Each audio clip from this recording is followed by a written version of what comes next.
ito mga boss. Oh, One-sided ang ating ayun. persecution. Ano? Kasi Ayun. Sana po hindi one-sided ang ating prosecution. An ano kaya iniisip ni Robin Padilla? Ano po mga kababayan?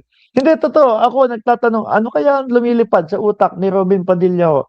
Kasi pag sinabi mo prosecution at depensa, yung prosecution andito sa side na ito, no? Ang depensa at nandito naman, magkalayo, magkaiba talaga ho, mga bossing. Kumbaga, sa basketball, ikaw gagawin mo ang lahat manalo yung team mo. 'Di mo ba? Na ikaw lahat gagawin mo para doon sa team mo at yung kabila mananalo, gagawin lahat para doon sa team niya. 'Di po ba? Gano'n ang pagkakaintindi ko mga boss G Pamo sir. Pero kung ang isang side, ano ipapasa yung bola kapag basketball, ipapasa yung bola doon sa kalaban para makapuntos. Ang gulo ho, 'di ba? Kaya si, Congresswoman Beatrix Luisto humihingi lang ng, "Puwede ba pakiulit niyo po yung inyong ini-explain para mas maintindihan mga kababayan." Ano ang sagot ni Boss Noybe? Hindi daw puwedeng, magtanong, 'no? Eh, ang pakay, ang gusto lang naman, eh, malinawan kung ano yung mga sinasabi niya. Dahil sa totoo naman po, miski yung ibang tao, eh, hindi maintindihan. Oh, pakinggan ho natin mga boss. hindi one-sided ang ating Mhm. persecution. Ano? Kasi alam nyo, pag kayo ang pagpabor sa inyo, alam nyo, bawal po ang ginagawa. Kindly maintain Presiding order officer, within the bawal po court. ang ginagawa. Nagagalit po si Robin Padilla, ano? Nagagalit po. Bawal po ang ginagawa dito. No, may komosyon. Ako po ay, ito po ay ano sabi niya? Ito po ay hukom. Ginagawa nitong nasa harap natin, nagkukomento. Kindly Mga boss, kung kayo po nandoon sa gilid ni Robin Padilla, nakaupo kayo ho, mga kababayan, ano? Kung kayo nakaupo sa gilid ni Robin Padilla, tapos habang pinapakinggan mo siya, maririnig mo sa kanya yung, sana po hindi po one-sided ang prosecution. Kayo ano ang magiging ano niyo, galaw, ano ang magiging reaksyon niyo? Oh, magugulat ka din. Magugulat ka din, eh, 'di ba? Oh, kahit naman po sino kahit na siguro ho bata, mga kababayan, maiintindihan kung ano ang ibig sabihin ng prosecution at depensa. Magkaiba at magkahiwalay na panig at pipilitin nung prosecution na sila ay manalo at gano'n din ang depensa ho, mga kababayan. Tapos biglang maririnig mo 'no, sana po ang prosecution ay hindi one-sided. Sabi siguro ni Attorney Lorna Capuna, sandali lang. Eto ba yung, senador judge nahuhusga sa vice presidente. Diyos ko po, siguro iniisip nila, eh, kahit ano yatang ipakita natin ng mga ebidensya dito kay Boss, Robin Padilla, hindi tatanggapin ng utak, eh. Ano? Yun yung nakikita ko mga kababayan, na kung bakit biglang napakomento sila, kung bakit po napakomento mga bossing, 'no, sila Attorney Kapuna doon sa gilid. Sino ang pambansang bobo ng Pilipinas? Sabi ni Romeo Ocampo. Oh, yan. Kayo na po ang sumagot. May tanong po dito si Romeo Ocampo, mga kababayan. Ang tanong po ni Sir Romeo Ocampo dito, 1963, sino ang pambansang bobo ng Pilipinas? Ayan, i-open po natin ang comment section diyan sa mga gustong sumagot. Okay? I-komento ninyo kung sino yung iniisip nyo. Itutuloy ko lang itong pakikinig natin kay Robin Padilla, 'no? Oh, sabi ni Rocky Pinoy, "Wag na sanang pagtanungin si Robin, utak aso talaga." Maintain order in the court. The Sergeant at Arms, by authority of the Senate President, Kasi po wag kayong kumbaga, kayong mga nandiyan sa loob ng Senado. No, lalong-lalo na yung mga seatmates katabi ni Robin Padilla. No? Lalo na pag nagtatalampati si Robin Padilla. Kailangan i-assist nyo na yung inyong sarili. Kapag ka si Robin Padilla ang nakita nyong magsasalita na, i-assist nyo na yung sarili nyo na alam nyo na may kakaibang sasabihin yan. Di ba? Angel Ran, nandyan na si Angel Ronquel, dapat expect nyo na, naku po, ito ang sasabihin ni Robin Padilla. Naku, meron ka ba kung ang sasabihin?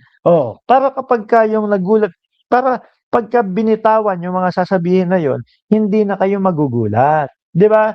Sabi ni Ma'am Tingting, di kaya pinapayuhan si Robin ng asawa niya at kapartido? Hindi. Kumbaga, maano lang, ano tawag dito? Bigyan man lang ng tutor kahit papaano. Bigyan man lang ng tutor kahit papaano si Robin Padilla para kapag kayong mga ganito, hindi, ang tawag dito, pagdating doon sa mga plenaryo, mga ganito, hindi magmumukhang engot po. No? Tingin ko kasalanan din ni Robin Padilla kung bakit napakomento sila Attorney Lorna Kapunan dyan. Sabi ni Peter Rivero, nung sinabi ni Boy Silly na sana daw ay hindi one-sided ang prosekusyon, para siyang umihip ng hangin sa Almeres. Umihip ng hangin sa Almeres. Bumalik sa kanya ang hangin na may kasama pang alikabok. Hindi, wag alikabok. Maganda paminta kasi 'di ba pag Almeres ang dinudurog doon paminta. Tapos hinipan niya yung hangin. So, ginanon niya, lahat ng paminta papunta sa kanya. 'Di ba? Sabi ni Marje Kalinawan, wala bang adviser yan bago tumayo? Tingin ko. Hindi, meron ako nakikitang abogado niya eh. Yung laging nasa likod.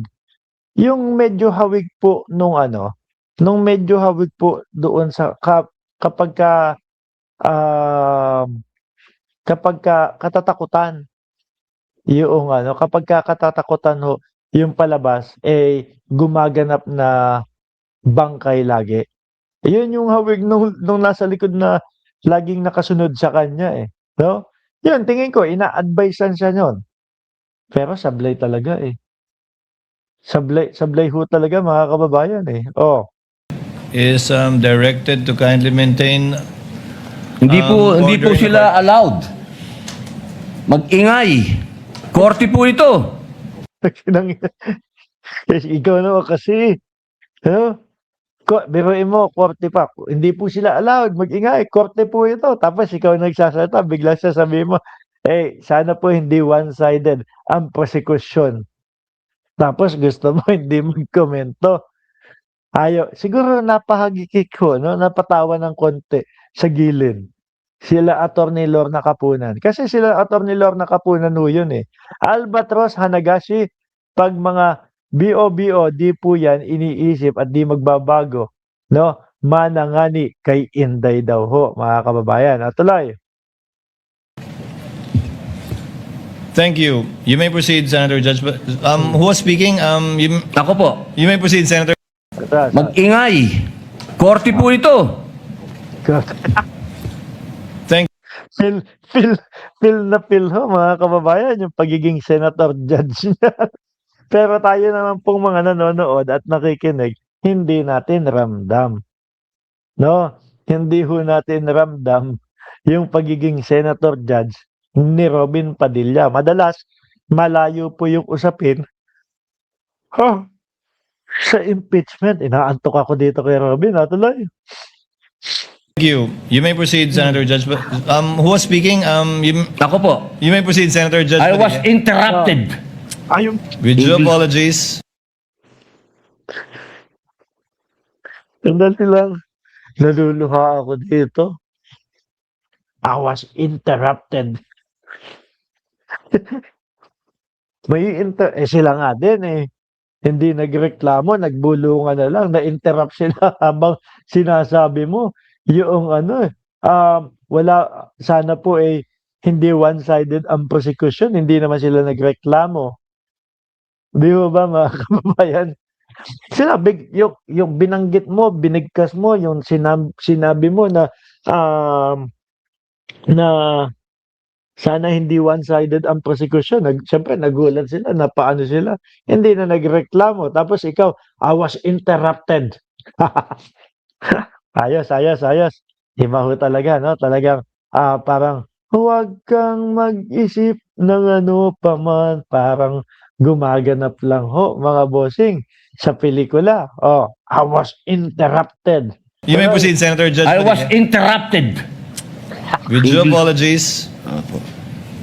So, ibig niyo pong sabihin, Na- yung mga Na-interrupt daw yung mga walang kakwenta-kwenta sinasabi ni Robin Padilla kaya nagagalit po mga kababayan. Diyos ko po. Sabi ni Sir Sunny Reyes, parang kanto boy lang, ang dating. Parang nasa barberya lang daw, You are interrupted but we are disappointed nga ni. Totoo. Kasi mga kababayan, totoo. Isa ho ako doon sa bumoto kay Robin Padilla. Na ngayon, nagsisisi at inihingi ko ng tawad sa inyo. No, dahil isa po ako sa dahilan kung bakit nandirito po itong tao na ito. Hindi ko naman po alam na ganyang kalala, mga kababayan. Ano? Hindi ko alam na ganyang kalala ang isang Robin Padilla. Tuloy natin. Baka magalit sa sabihin nito Mark Ramos, I am interrupted. Lagi mong pinuputol yung sinasabi ko. senator judges dito ngayon na humaharap sa kaso. Oh. Okay. Nasa na? Huwag kang mag-alala, Binoy. Ito si Atty. Lorna Kapunan. Magsosorry naman daw sa iyo. Sorry si Private Prosecutor Lorna Kapunan kay Senator Judge Robin Hood Padilla. Si Laura Jose ang nasa front row sa Yan ha. Sila Atty. Lorna Kapunan ang nasa harap, mga kababayan. Matalino ho yung tao na yan eh. Nakita ko po, mga bossing, nasubaybayan ko si Atty. Lorna Kapunan doon sa kaso ni James Shop at ni Chris Aquino ho, mga kababayan. Talagang pagkatali-talino at mahusay po. Siguro, talagang hindi kayang pigilan yung sarili na mapakomento ano ba itong narinig ko, prosecution, sana hindi one-sided. Di ba? Tapos siguro narinig ni Robin Padilla, napikon naman. I was interrupted. Eto na, magsasorry na si Atty. Lorna Kapunan. prosecution panel na tinukoy ni Padilla na nagre-react habang nagsasalita siya. Ani Kapunan, Sandali talaga. Hindi ako maka-move on. No? Pasensya na sir miski ako nasa gilid mo, kahit artista ka, kahit senador ka, mapapakomento ko, uy, ano ba yung sinabi nung senador namin? Nung number 1 senador namin, na ito ngayon, tumatayong judge, senator judge, dito sa impeachment ng vice presidente. Baka kahit nga po yung mga grade 10, grade 12 student, alam na yan. Di ba? walang intensyon ang prosecution team na pastusin si Padilla sa gitna ng kanyang pagtatanong sa impeachment trial ni Vice President Sara Duterte. May I use this opportunity to apologize to Senator Judge Robin. There was no intent to disrespect him. No? It is an instinctive reaction. Sabi mo, kaibigan tayo, forgive. Sabi ni Dongski, boss, nakagraduate ka ba? Oo, sa University of Prison. Ano? Kahit naman siguro hindi nakagraduate, no? Pag-iintindihin mo ang prosecution at ang depensa, kaya mo ipaliwanag yan. No? Hindi na kinakailangan gumraduate, no? para maintindihan na ang prosecution ay paglalaban kung ano yung isinusulong nila, yung pag-impeach kay Vice Presidente. At ang depensa, sila naman ay isusulong nila, ididepensa nila ang Vice Presidente at malabo pa sa sabaw ng kanal na pagbigyan ng depensa na pagsalita o makasulong yung prosekusyon. Ganon din yung kabila. Di ba? Kaya malayo, malabo, imposible, magtaka ka. Magtaka ka kapag yung ipinagtatanggol ng prosekusyon, yung depensa, doon tayo magulat. Di ba? Diyos ko po. Tatanungin niyo ako, boss, nakagraduate ka ba? No? At nagpapaliwanag ka ng ganito. Kahit po siguro 12 anyos, 10 taong gulang, kaya ipaliwanag kung bakit imposible na maging balanse yang dalawa na yan. Diyos ko po. Okay. Tuloy. Yun na lang. Hindi na kami uulit dyan. Parang kinengkoy pa si Robin Padilla doon no? Sige po, sorry na lang. Hindi na po kami uulit dyan. Pero, sana din, wag nang mahaulit yung mga ganong komento ni Robin Padilla. Di ba? Totoo naman. Nakakadismaya. Yung mga ganun po, mga kababayan. Biruin mo ang pagpapatakbo ng isang Senado sa isang araw, umaabot ng 25 milyones po kada araw. Tapos ang maririnig natin kay Robin Padilla, yung mga ganong pahayag. Di po ba, mga bossing?